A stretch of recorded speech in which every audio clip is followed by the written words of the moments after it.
Eu disse que ia falar justamente sobre a língua alemã, que é a língua que eu atualmente uso mais das línguas estrangeiras, e eu acho que está tudo fresco assim na mente, não é? O que dizer sobre esta língua, principalmente para aqueles que pretendem começar a estudar alemão, ou aqueles que pensam em estudar alemão, mas praticamente tudo que eu vou dizer aqui se aplica ao estudo de outras línguas estrangeiras modernas, né? seja lá quais forem.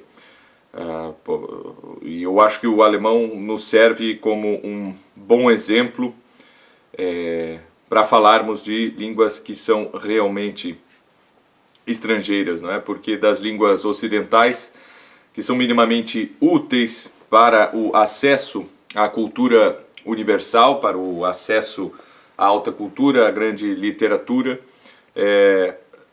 talvez o alemão seja a mais distante do português, não é? Quando nós estudamos espanhol, francês e italiano, essas línguas românicas, que são extremamente úteis, que possuem grande literatura e uma grande cultura por si só, elas são muito mais fáceis para nós que falamos português, né? Sem sombra de dúvida.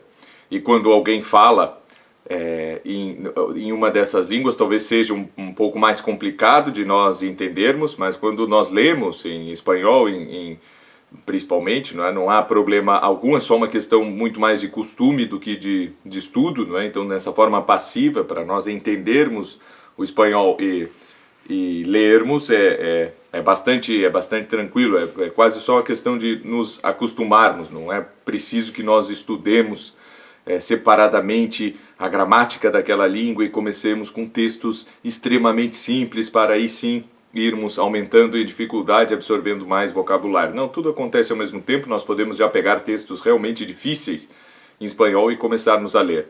Com o italiano é um pouco mais difícil, mas também funciona.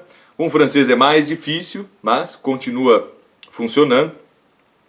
E com o inglês nós acabamos por fazer isso, não é? Quem tiver bastante paciência e persistência, que comece a ler textos em inglês, isso acontecerá. Mas aí é bom que nós comecemos por textos muito simples, de fácil compreensão, às vezes textos infantis mesmo, né? Mas hoje nós temos leituras graduais que são muito úteis, certo? Isso para qualquer idioma. Os pedagogos antigos diziam, não é? Facilioribus usque ad difficiliora. Então, das coisas mais fáceis para as coisas mais difíceis. Parece uma obviedade, e o é, mas às vezes nós não temos essa noção, né? Eu quero aprender inglês, então, bem, eu vou pegar aqui O Paraíso Perdido de Milton e vou começar a ler e olhar no dicionário tudo aquilo que eu não sei e fazer o meu próprio vocabulário. Isso é um erro tremendo, não funciona. Essa leitura realmente vai fazer com que tu consigas ler pela uma segunda ou até terceira vez O Paraíso Perdido de Milton, certo? Mas quando nós vamos para outro texto, já não vai funcionar, certo? E isso porque os autores eles têm vocabulários específicos, têm um estilo específico, e se nós aprendemos um idioma por um autor, ou que seja um grupo de autores, né, 3, 4 autores, é bastante complicado. Nós podemos aprender a ler estes autores, mas quando nós estudamos uma língua, o ideal é que nós acessemos um instrumento que nos faz aprender, ler qualquer autor que escreveu naquela língua. Então, se nós estudamos latim, não, mas eu vou estudar latim a partir de Virgílio, eu vou ler aqui a Eneida e vou ir traduzindo aos poucos e olhando no dicionário as palavras que eu não sei. Muito bem, tu vais aprender a ler Virgílio, tu pega um texto às vezes muito mais simples que Virgílio, depois disso, e não consegues ler, certo?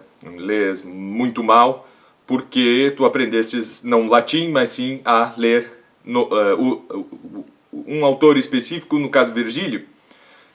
Então, a didática das línguas pressupõe isto, não é? Pressupõe que nós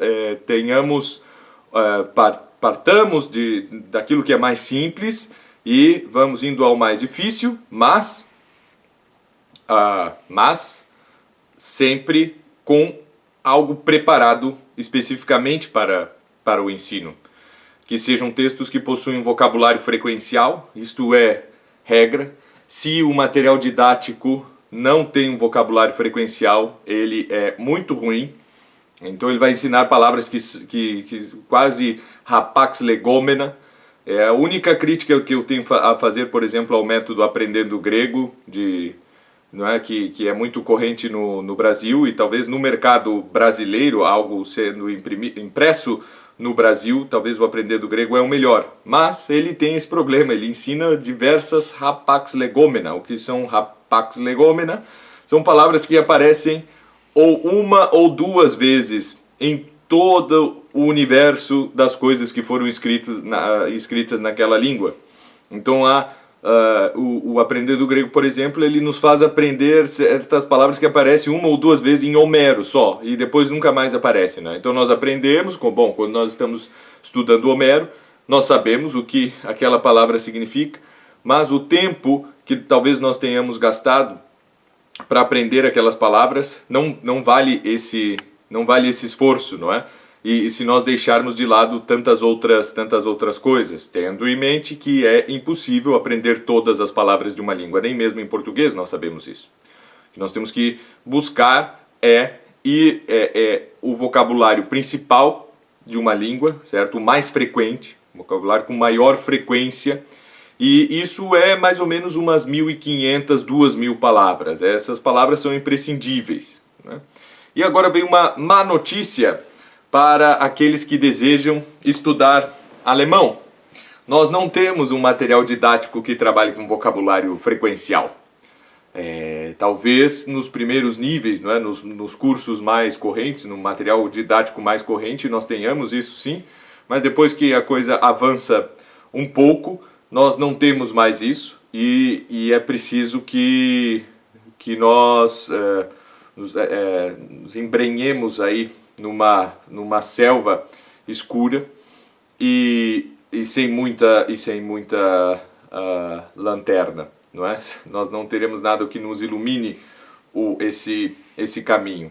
Enquanto que para outros idiomas, ainda na primeira metade do século XX, foram elaborados diversos cursos, diversos materiais baseados no vocabulário frequencial. Depois entrou esta abordagem comunicativa, que não é de todo errado, é importante que se comunique bem, mas focando na comunicação, se esqueceram de que para comunicar é preciso que eu tenha um bom vocabulário, que eu tenha bastante fixadas as formas sintáticas mais utilizadas e tudo isso.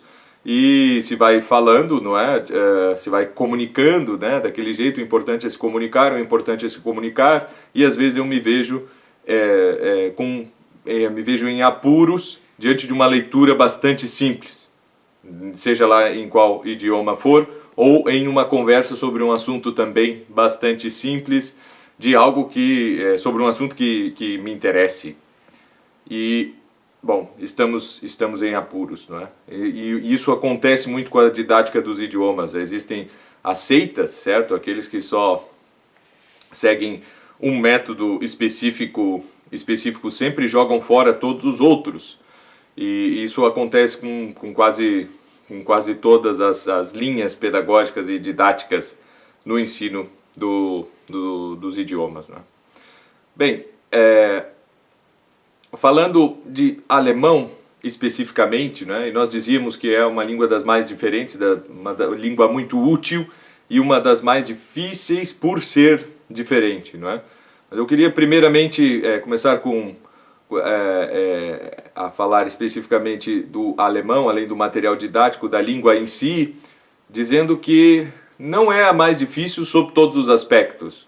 Eu tenho absoluta certeza, e não só eu, mas todas as pessoas que já estudaram alemão e outras línguas, como por exemplo francês e inglês, que a questão da pronúncia é muito mais fácil, que a ortografia é muito mais simples em alemão do que em inglês ou francês, que é sempre um inferno, certo? Que são línguas muito mais vivas, muito mais orgânicas, mas que nos exigem um ouvido extremamente apurado e no inglês nem isso, não é? Porque toda vez que nós vemos uma palavra nova em inglês, uma palavra que nós não conhecemos, aos poucos nós vamos sabendo como pronunciar e na maioria das vezes nós acertamos, mas o mais comum é que nós não saibamos se, por exemplo, a letra I, né, letra I, será pronunciada como I ou como e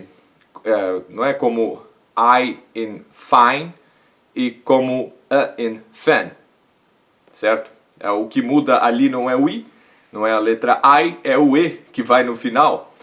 E isto é uma regra. Bom, muito bem, esta é uma regra, mas há outras palavras que nós não temos essas regras, né? Por exemplo, dessa do E no final, que encurta a vogal da sílaba anterior. Então, são regras muito difíceis de se aplicar. E quando, para aplicarmos essas regras, é super difícil. E quando nós temos palavras de origem estrangeira, por exemplo, gregas ou latinas, aí sim a pronúncia qual é a sílaba tônica, não é? Então nós lemos ali uma palavra, por exemplo, como nós dizemos uma palavra simples, não é? Nós vamos dizer literatura em inglês. E ali está escrito, não é? Normal, a única coisa que muda é um E no final, certo? Nós dizemos literatura e eles diriam literature, mas não é assim, certo? E se eu... Bom, provavelmente não é literature, mas a maioria das pessoas também não pronuncia literature e sim literature, certo? Como saber isso? É bastante difícil. Para quem está começando, é bastante difícil. Então, o inglês, com relação à leitura em voz alta e à pronúncia, é muito mais difícil que o alemão, que uma vez que nós aprendemos que a letra V se chama FAU e ela tem o som de F, pronto, isso aí vale sempre, certo? Para palavras alemãs, não é? Depois que nós aprendemos que a letra W se chama V e ela tem sempre o som de V, funciona sempre. Depois que nós aprendemos que as vogais são A, E, I, O, U, isso funciona sempre. Depois que nós sabemos que uma vogal antes, né, uma vogal, uma consoante dupla ou duas consoantes precedidas de uma vogal, essa vogal será aberta e curta. Isso funciona sempre. Não há exceções com relação à pronúncia. Bom, aí há uma outra questão, certo? É eu conseguir pronunciar. E vem, não só no alemão, mas para todo o idioma, uma lição de humildade, que é justamente... Olha, eu não tenho nos outros idiomas equivalentes fonéticos com a minha língua, certo? E a soberba de um falante de língua estrangeira é justamente tentar aplicar padrões fonéticos da minha própria língua naquela outra. Eu não digo que é falar sem sotaque, totalmente livre de sotaque, isso é praticamente impossível, não é? Isso é para pessoas com talentos gigantescos, que não é o meu caso. Todas as línguas que eu falo com sotaque, e não é o que isso não me causa nenhuma preocupação. Mas o sotaque não é pronunciar mal, não é? Não é dizer o TH em inglês como se fosse um S ou um F, ou como os russos dizem como um Z, ou como os alemães também, não é? Dizem como Z. Não, isso não pode ser feito, né? Então, se uma língua há, por exemplo, a vogal U, que há em francês e em alemão, certo? U, eu não posso dizer nem U e nem I, porque não é nenhuma dessas duas. Eu tenho que ser humilde o suficiente, certo? E aceitar que eu, até então, não pronunciava esse som. Eu não vou inventar outra coisa. Isso é assim, é que nem eu digo, certo? Então, quando eu digo em alemão grün, é a mesma coisa que esse I é a mesma coisa que dizer grün ou green, certo? E não é assim, não inventes, certo? Seja humilde e exercite, né? Exercite 1000 vezes, né? Aprenda macetes para a correta pronúncia dos outros idiomas, né? É uma grande lição de humildade que nós temos a aprender com esse primeiro nível de ensino que é a gramática, não é? Ou, por exemplo, eu insisto muito com os alunos de latim, e que no método que nós usamos, a primeira palavra do primeiro texto é Roma. E os alunos que quiserem dizer Roma, assim de um jeito brasileiro, não é Roma, né? Eu insisto, olha, não, certo? Não é Roma, é Roma, certo? É um som de R, ou gutural que seja, mas tem que ser R, e não esse fonema aspirado, não é o fonema do R. Independente da pronúncia que eu estiver utilizando. Ou se um americano disser Roma, também não é? Está errado. Não é Roma, também não é Roma. Ou é Roma ou é Roma, mas nunca Roma e nem Roma, certo? A dificuldade que tem cada falante de cada língua específica é diferente, não é? Muda de uma para outra, né? Aquela velha piadinha que o chinês não consegue dizer flango, não é? Diz flango.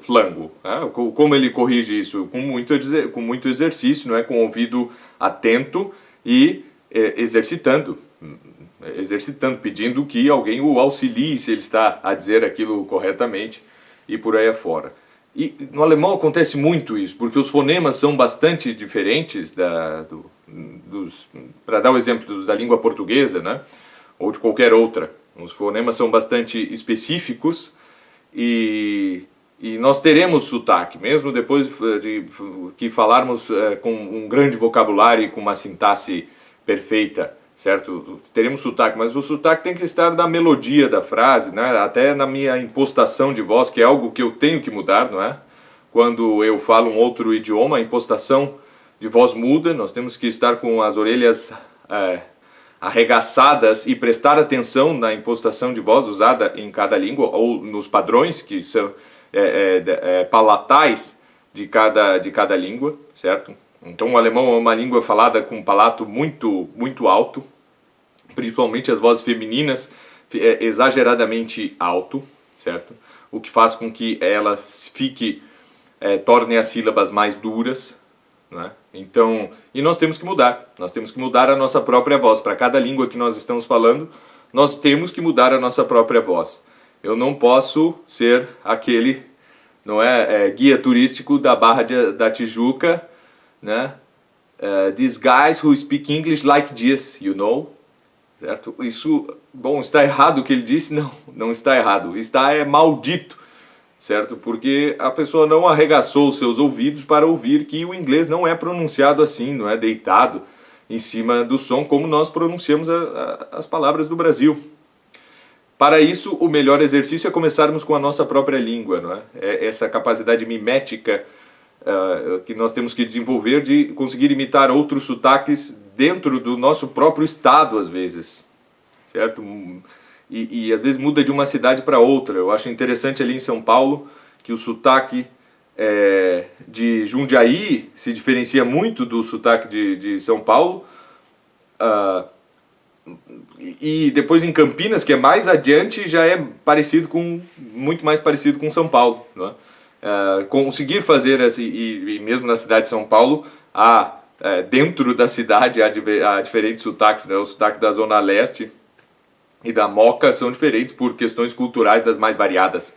E isso é muito interessante. Se nós conseguirmos reproduzir esses diferentes sotaques, nós seremos melhores estudantes de línguas estrangeiras, não é? Nós trabalhamos essa maleabilidade e capacidade mimética dentro da língua que nós mesmos falamos e depois nós vamos nos sentir muito mais à vontade para fazer isso, né? Sem precisarmos nos concentrar tanto nessas questões e podermos nos concentrar muito mais em gramática, em falar corretamente e usar as palavras certas nas situações certas. Bem, e a língua alemã ela é muito mais artificial que quase todas as outras línguas europeias, né? Então quando há esse primeiro contato com uma língua, certo? Nós talvez não reparemos nisso, mas a língua alemã ela foi criada primeiramente por burocratas e depois por um tradutor genial. Enquanto o tradutor e homem de letras era genial, no resto é tudo discutível e nós não entraremos aqui, mas que foi Martinho Lutero, não é? Martin Luther. Ele realmente, não é, coordenou ali uma equipe da tradução da Bíblia e usou uma linguagem mais saxã para isso, certo? Não existia ainda um alemão muito fixo. Na verdade, não existia nenhum alemão muito fixo, a não ser o usado na burocracia em Praga. Então, pelos burocratas de Praga, não é? Que já emitiam documentos em alemão e não mais em latim. Ele pega essa língua, com mistura um pouco, né, sofre muitas influências do dialeto saxão, e por cima disso ele enche de gramática grega e latina, afinal ele estava traduzindo textos em grego e latim, certo? E a gramática que ele conhecia, que ele havia estudado e que as outras pessoas que com ele trabalhavam, era a gramática do latim e do grego. E até hoje é assim, não é? Os termos usados na arte gramática alemã são ainda aqueles termos do latim e do grego. Quando nós, por exemplo, falantes de português, que é uma língua latina, não usamos mais, né? Nós não temos mais essas declinações. E nós tivemos, né? Por mais que a declinação não existisse mais, mas nós continuávamos a chamar de acusativo, de dativo, de genitivo e tudo isso, né? Foi com o passar do tempo que nós mudamos a nomenclatura. E o alemão não mudou, ele possui ainda declinações, isso assusta muito as pessoas, mas isso não é uma dificuldade, assim como não é uma dificuldade em latim. Talvez seja uma dificuldade porque nós, diferente do latim e do grego, nós, quando começamos a aprender alemão e avançamos um pouco no estudo, nós vemos que elas são tanto quanto inúteis, certo? Porque a declinação mais útil que há é a do caso acusativo, certo? Nós não temos preposição, não podemos ter, senão não é um objeto direto, certo? E no alemão somente as palavras masculinas declinam no acusativo. As outras permanecem iguais. O caso ali é acusativo. Porém, elas não declinam. Isso é triste, certo? Porque seria tão bom poder dizer em alemão, não é? Começar as frases como nós fazemos em latim ou grego, com o objeto e não mudar nada do verbo, certo? Nós poderíamos dar uma ênfase maior no objeto dependendo daquilo que nós queremos expressar. E não é possível fazer isso em alemão com palavras neutras ou femininas. E aí nós vemos que há uma artificialidade em cima disso, não é? Onde quando nós temos o acusativo somente no masculino. Para vocês terem uma ideia, o Esperanto, né? Eu não sou nenhum entusiasta do Esperanto, muito pelo contrário, mas o Esperanto ele tentou facilitar ao máximo todas as regras gramaticais, não é? Mas ele teve que manter o acusativo dentro da língua. Ele via como algo, o professor Zamenhof, ou em polonês não sei como era pronunciado, mas o nome é bem alemão, ele teve que manter, nessa língua artificial que ele criou, o caso acusativo. Para quem não está entendendo essa questão aí de acusativo, dativo e tal, procurem o grupo. Vou tentar postar o link novamente, né? O nosso grupo no Telegram de estudo de latim, e logo nas primeiras aulas ali isso já fica bastante claro, né? Não adianta explicar aqui agora, as explicações que se dão são bem ruins.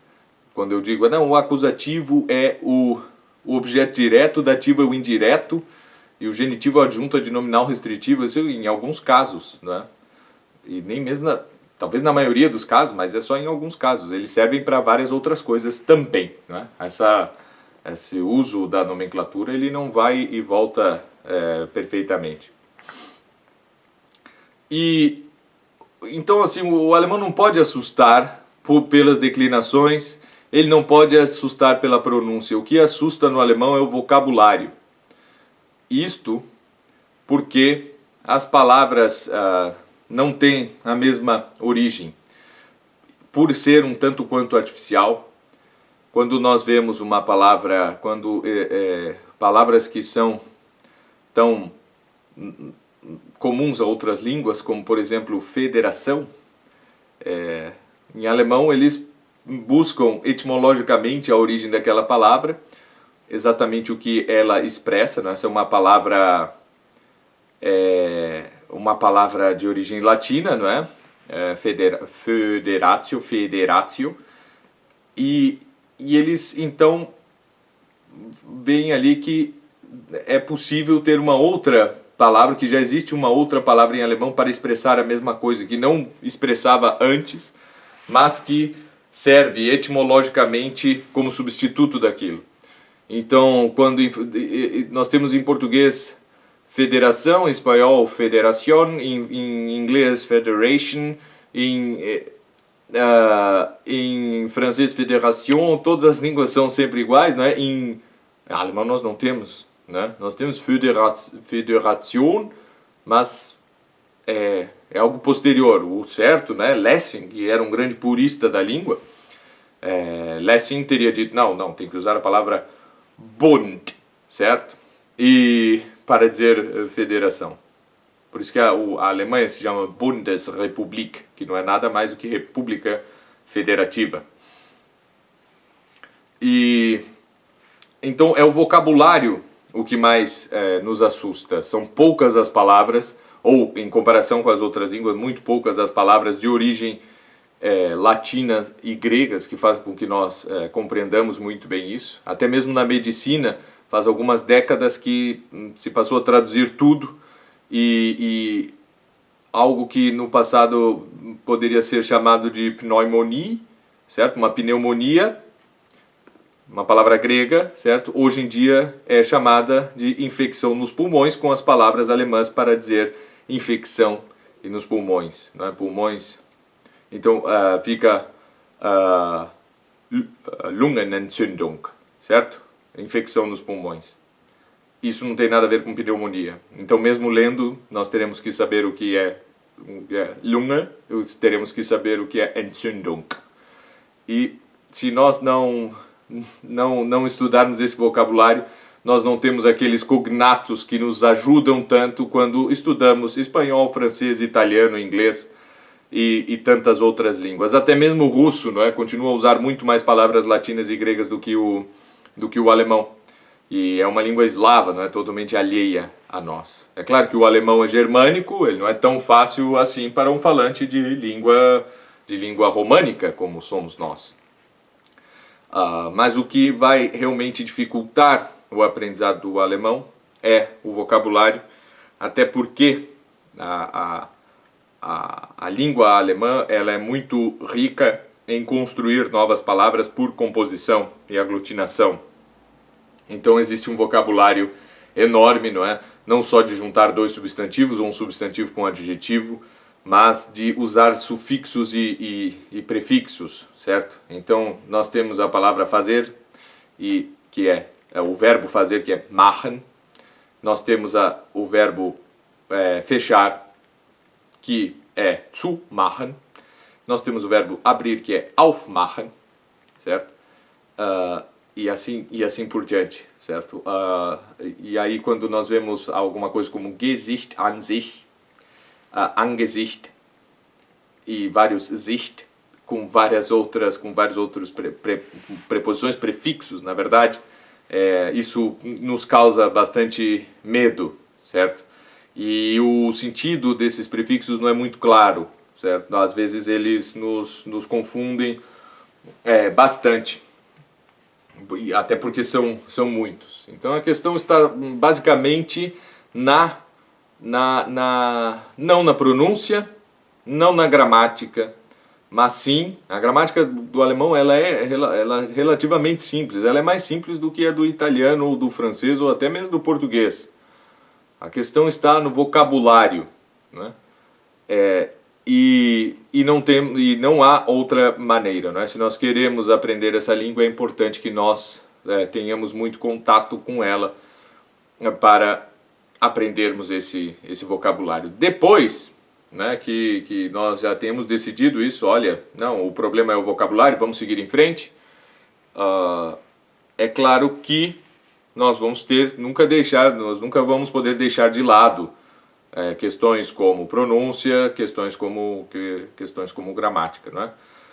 Mas temos que sim focar no vocabulário. Para isso é importante contato com a língua, e isso se dá principalmente pela leitura e audição. É algo que nós podemos fazer sozinhos e que devemos fazer sozinhos. Ninguém aprende uma língua indo às aulas, simplesmente indo às aulas dessa língua, não é? Fazendo um curso e fazendo os deveres de casa. É importante muito mais contato, muito mais horas, não é? de imersão. Se eu não moro num país onde essa língua é falada, não há problema nenhum, eu posso sim, hoje em dia com a internet, criar o meu ambiente de imersão ouvindo audiolivros e lendo, vendo televisão, ouvindo rádio, podcast, seja lá o que for.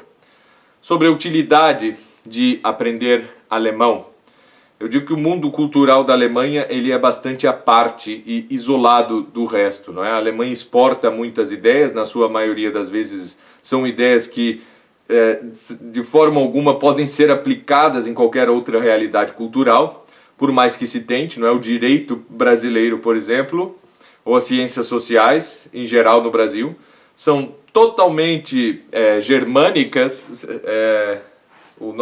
As nossas leis parece que são simples traduções, muitas vezes, não é? Nosso Código Penal é um exemplo disso, são traduções das leis alemãs, e elas não podem ser aplicadas na nossa cultura, não há um mínimo de reflexão, parece, da cabeça dos legisladores e juristas, ou falta de conhecimento da própria cultura brasileira ou da cultura da Alemanha. Mas enfim, a Alemanha exporta muitas ideias, exporta muita cultura e sempre nos chega como algo importante, não é? Afinal, está escrito em alemão, é um livro que eu pego e não consigo ler nada, certo? E aquilo parece ser algo difícil. Se nós lemos um autor como Kant, que escrevia de um jeito que foi importantíssimo para a formação da língua alemã, foi ele que, na verdade, dificultou mais ainda o uso dessas palavras todas, né? Diferente de Schopenhauer, que veio um pouco depois e não traduzia a maioria das coisas, ele deixava em grego e latim mesmo, e até ficava bravo com os editores quando eles traduziam. Vem cá, mas vocês estão escrevendo para cavalos, não é? Se alguém vai estudar filosofia e não sabe grego e latim, é porque não merece estudar filosofia, né? A opinião de Schopenhauer, eu não acho que ela está de toda errada. Afinal, latim e grego é muito mais fácil que filosofia. Latim e grego eu aprendo em alguns meses, filosofia eu tenho que estudar a vida toda. Então Schopenhauer não estava de todo errado nisso, né? E o texto de Schopenhauer, para ser lido em alemão, é muito mais fácil, certo? Até mesmo Nietzsche é mais fácil do que Kant, que era também um purista com relação a usar sempre vocábulos alemães o máximo possível, né? A não ser como ele usa algum a priori ou coisa que o valha. Mas a Alemanha exporta, então, muita cultura, eles não têm muita consciência disso, eles não importam praticamente nada nesse ramo acadêmico e científico. Quase não se vê nada que venha de fora, parece que tudo é desenvolvido aqui dentro, e o que vem de fora normalmente é da França e é alguma porcaria qualquer. Na verdade não é bem francês, não é? São ideias alemãs que saíram daqui, atravessaram a fronteira e depois voltaram, não é? Pela pena de algum Jean-Paul Sartre, um Michel Foucault, ou outros desse tipo, ou mesmo alguns, em certa medida, um assunto que está bastante em voga, pela pena de algum Leonardo Boff, né, que por ser Boff não é muito bem estrangeiro, né, ainda está dentro aqui da cultura. Mas eu acho que a boa notícia para aqueles que não estão nem um pouco animados em aprender alemão é que o alemão é uma língua traduzível. Nós podemos escrever, sim, em traduzir bem do alemão para o português. Isso acontece e as traduções e as traduções são bastante fiéis, porque há muito material filológico, né, dicionários e tudo isso, para que os tradutores possam trabalhar bem. Diferente de línguas clássicas, línguas antigas, não é? As traduções são sempre, nós temos que estar sempre constantemente refazendo essas traduções. E é muito difícil que nós compreendamos bem autores que escreveram em latim ou em grego, lendo traduções, não é? Sempre nos falta muita coisa, a forma é muito mais importante do que nas línguas modernas, e a forma e o conteúdo, na verdade, são igualmente importantes entre si, estão no mesmo pé de importância, e forma é quase impossível de traduzir. Há grandes mestres nisso, mas nunca é a mesma coisa. Enquanto em alemão, a forma, ela existe, obviamente, toda língua ela tem estilo, existem formas específicas de nós escrevermos em línguas específicas, mas nós podemos, não é? Por estarmos convivendo, né? A língua portuguesa e a língua alemã conviverem, terem a língua alemã ser só um pouco mais jovem que a língua portuguesa, mas elas conseguem entre si estabelecer aí um intercâmbio e condições plenas de traduções. Então, se eu estiver dedicado a alguma atividade das ciências sociais, como direito, né, sociologia ou ciência política, talvez seja bastante interessante,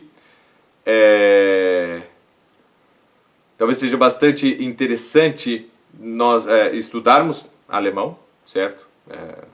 Com certeza. Se nós nos dedicarmos à história também, porque aqui o número de monografias e trabalhos históricos é imenso e não dará tempo até o fim da tua vida para que tudo seja traduzido, certo? Agora, quando nós falamos de literatura alemã, bom, isso nós podemos ler em traduções, nós vamos perder, obviamente. Quando nós falamos de música, certo? Nós podemos escutar a maravilhosa música erudita alemã, que é insuperável por qualquer outra cultura, e nós conseguiremos sim entender, se nós tivermos ali a tradução do texto daquelas peças, né, quando se trata de música vocal. Mas é um esforço que vale a pena, não é? Ele não é... com certeza é muito mais importante estudarmos latim e grego, tem muito mais a ver conosco. É muito mais importante nós todos, não é, sermos bilíngues em espanhol, não é? Não é admissível que alguém que já tenha meio caminho andado e fale português não tenha condições de se comunicar em espanhol e de ler perfeitamente bem e conseguir expor as suas ideias também em espanhol. Essa é uma língua realmente fácil, como eu disse, é só uma questão de costume, não é nenhuma questão de sentar para estudar. Se eu quiser, obviamente, escrever em espanhol, não é? Escrever um livro em espanhol, uma tese acadêmica ou qualquer coisa, eu terei que estudar muito mais. Agora, para a comunicação, um pouco mais simples, mesmo uma comunicação culta, o espanhol ele é bastante simples. Então, é bom que nós nos dediquemos a outras línguas, né? Sem falar de inglês, eu acho que isso é bastante óbvio. Mas há muitas outras línguas que nós precisamos ter em mente, porque hoje em dia no Brasil, hoje em dia não, mas há muito que nós olhamos demais para a França como modelo, não é? A partir da Revolução, a nossa cultura olha demais para a França, a nossa língua foi extremamente poluída pelo francês, coisa que não há muito como lutar contra. Nós não temos mais como lutar contra isso.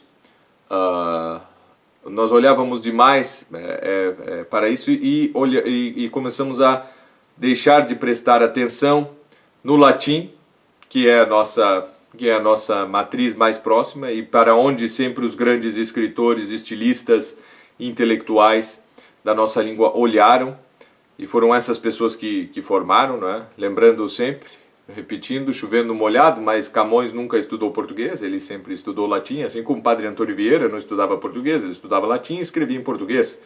E são os pais da língua, certo? São os dois maiores na prosa, na poesia e na prosa, né? Camões na poesia e Padre Antônio Vieira na prosa. Então, Ah, vamos, não é? Vamos, eu fico aí à disposição de quem quiser alguma dica para estudar alemão. Os materiais didáticos são bastante precários, não é? O que nós temos hoje em dia para o estudo do alemão é algo muito comercial, é aquele tipo de material didático que está ali, que foi editado para vender, não é? Os cursos que nós temos nos apavoram, né? Então, quando nós vamos aí em grandes institutos de ensino de alemão, eles vêm com um plano de curso de 4 anos, ou às vezes até mais, né? 6 anos, para tu aprenderes uma língua, o que é algo extremamente absurdo, né? Isso desmotiva qualquer pessoa, ou é só um fetiche ou um hobby, mas a língua é só um instrumento para outras coisas. E não tem cabimento nenhum que nós precisemos, tendo tempo para isso e disposição de mais de um ano para aprender uma língua, seja lá que língua for, né? Nós precisamos nos dedicar e vencer isto no menor tempo possível, né? Aprender o que neste um ano? Como eu disse, né? Aquelas 1.500 ou 2.000 palavras e a gramática inteira, a sintaxe principalmente. Depois o estilo, e diferenças específicas, não é? ou mesmo até aquelas exceções a regras e tudo isso, isso vem depois. Mas o primeiro ponto está na aquisição desse vasto vocabulário e mais frequente vocabulário e no uso da gramática, não é? Principalmente da sintaxe em qualquer língua, seja lá qual língua for. Mas nós temos aí alguns métodos mais antigos, não é?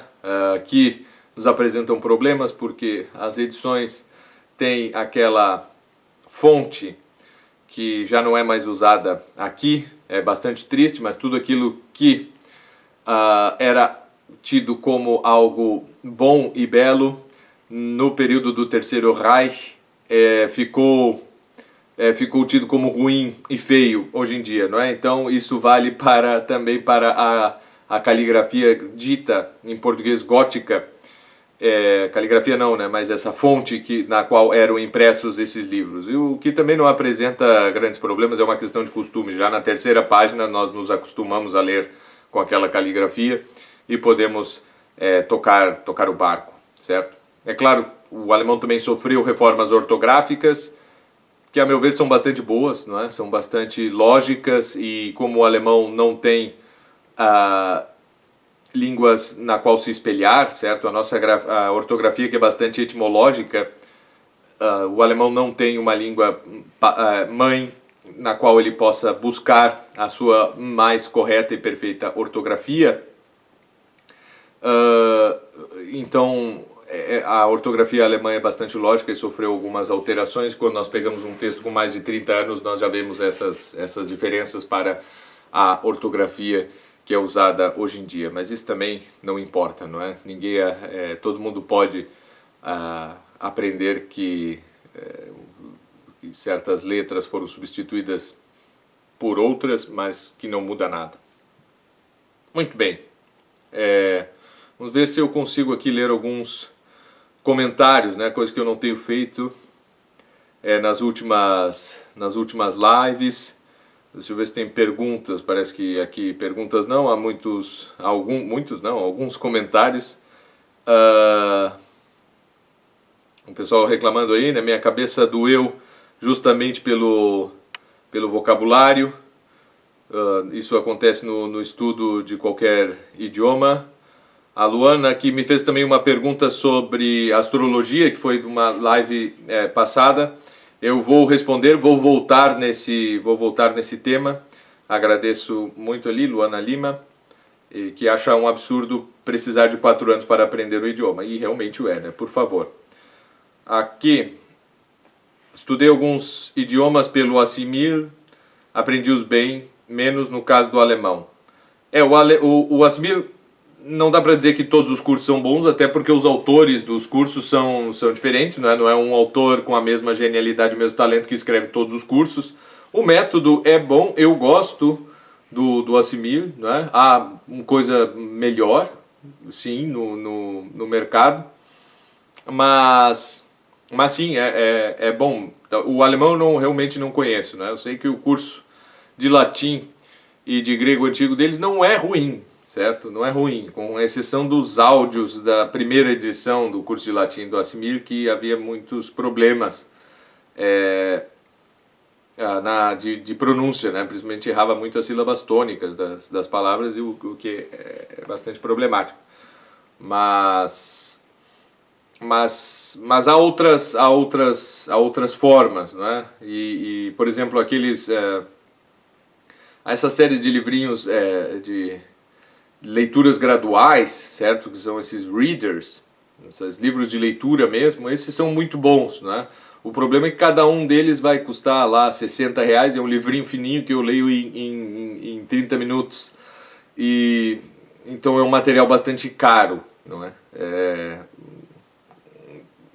Por questões editoriais, né? E não há nenhum livro bom com preço justo, porque esses livros têm um preço bastante injusto, né? Temos que concordar, e na maioria das vezes são importados. Eu sei bem o que é importar livros no Brasil, o que a Receita Federal faz com os livros, já que não tem imposto, então eles arrumam um jeito de te ferrar, seja através do Ministério da Agricultura ou qualquer outra coisa, né? Então faz com que livros importados sejam bastante caros. Tem uma pergunta que não é sobre alemão, mas é sobre latim. O que achas do livro Gramática Latina para começar os estudos de latim? Para começar os estudos de latim eu acho péssimo, até porque não é um curso de latim, é um curso de gramática. E eu acho que com português nós aprendemos primeiro a falar o português e até mesmo a escrevê-lo, e depois nós começamos a aprender a gramática, né? E aquilo ali é um curso de gramática, que faz reflexões e exercita vários aspectos gramaticais. Mas, por exemplo, se eu aprender aquele vocabulário que está no Napoleão Mendes de Almeida e souber ler frases como, por exemplo, as penas da pomba da rainha, que é uma frase que não serve para nada, a não ser para eu exercitar a gramática e deslocar toda a minha atenção da leitura e do significado das coisas para questões gramaticais, o que é necessário também, não nego, não é? Não faz com que eu aprenda o latim. Se eu decorar todo o vocabulário do Napoleão Mendes de Almeida, eu não consigo nem ler o Evangelho, que é um texto com vocabulário curto, com uma gramática simples e tudo. Eu vou saber ali dissecar as frases do Evangelho e dizer o que cada elemento significa, mas eu não vou entender o texto, né? Então é preciso que eu tenha contato com outros métodos que ensinem principalmente a língua, né? Para aprender latim latim é uma língua, eu tenho que primeiro aprender, né? Mas é um grande livro de gramática, e eu diria assim, depois que eu tenho já esse vocabulário que eu falava de 1.500 a 2.000 palavras, é ótimo, não é? Aquilo ali digamos, eu diria que nem que é essencial. Acho que para alguém que pretenda ensinar latim é muito bom, porque ele passa tudo que o professor precisaria saber, né, e dominar sobre a gramática, né? E principalmente quando ele pergunta, ele faz com que nós aprendamos várias coisas. O que é flexão? Saber o que é flexão não me ajuda nada a ler um texto em latim, mas me ajuda a ensinar latim, porque eu estou ali explicando alguma matéria e digo isto aqui, então o verbo flexiona, e o aluno, professor, o que é flexionar, certo? Aí eu tenho condições, já vou ter estudado e me exercitado a responder essas perguntas. Então, nesse sentido, é um excelente livro, mas primeiro é preciso estudar a língua em si. Recomendo algum método específico para línguas clássicas? Método natural para elas faz sentido? Sim, não só para línguas clássicas, mas como para todas as línguas. É uma longa história, a minha com o método natural, e é o método que eu uso para ensinar línguas clássicas, o que é, no caso do latim, o Lingua Latina per se Illustrata, que eu acho que é o melhor livro de ensino de idiomas que nós temos até hoje. Só que ele só existe para o latim. Depois nós temos livros que vieram antes dele para o inglês, francês e italiano, do Arthur Jensen. E E esse é o melhor livro por diversos motivos. Há um vídeo no YouTube que eu falo o porquê disso, né?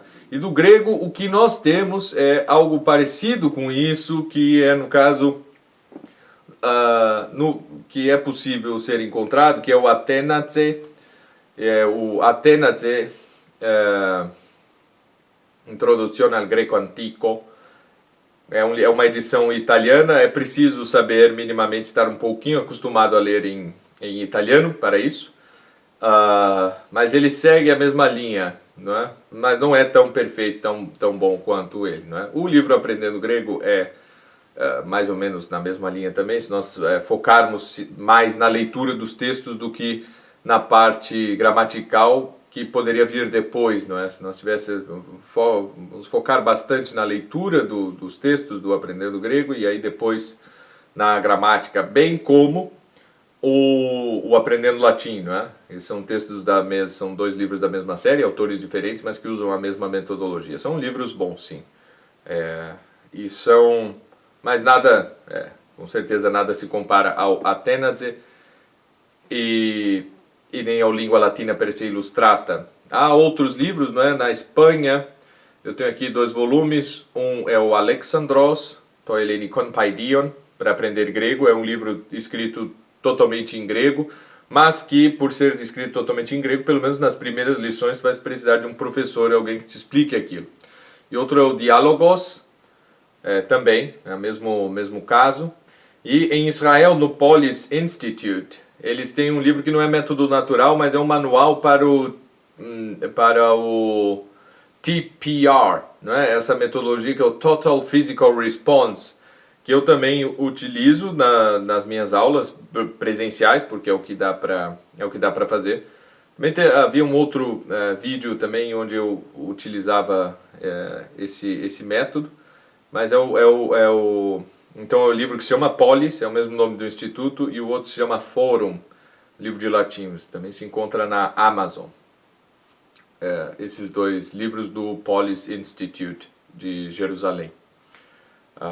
Mas eu acho que não faz mal nenhum seguir mais de um método ao mesmo tempo e simultaneamente, não é? Ora mais um, ora mais outro, mas que seja seguido, né? Que sejam feitos todos os exercícios. Nunca esqueçamos de fazer exercícios, né? Porque é aquilo que dizia o professor Piazzi, não é?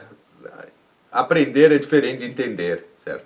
Se eu ensino aqui a declinar, a conjugar um verbo, né, todo mundo entende, porque é algo bastante simples de entender. Mas aprender é eu conseguir reproduzir aquilo livremente se alguém me perguntar, não é? Por favor, segunda pessoa do plural, pretérito mais que perfeito, do verbo cantar. Certo? Isso é ter aprendido. Se eu consigo responder essa pergunta, eu aprendi.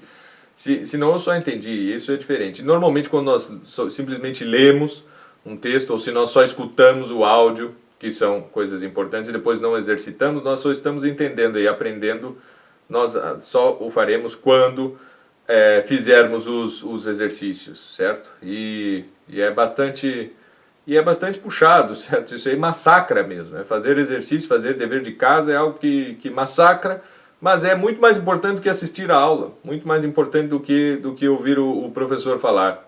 Exercitar é sempre muito mais importante. Quando nós vemos isso, a gente, quando estuda música, não é? Talvez nós nunca venhamos a ser músicos, mas estudar música é sempre bom, porque ali nós vemos que se nós não exercitarmos, não interessa o que o professor fale, como ele explique, não é? Não interessa a didática do professor, pode ser o melhor professor do mundo. Se eu não sentar ali pelo menos 4 vezes sei lá, 40 vezes o tempo que o professor, do que aquele tempo que o professor me explicou, se eu assistir 1 hora de aula, eu tenho que depois exercitar aquilo que o professor me explicou por 40 horas. Aí vai fazer sentido, senão não vai adiantar nada, ele pode me explicar tudo e eu não vou conseguir tocar, né? Na música, a música e os idiomas eu acho que são as disciplinas que mais nos massacram nesse sentido, a matemática também, não é?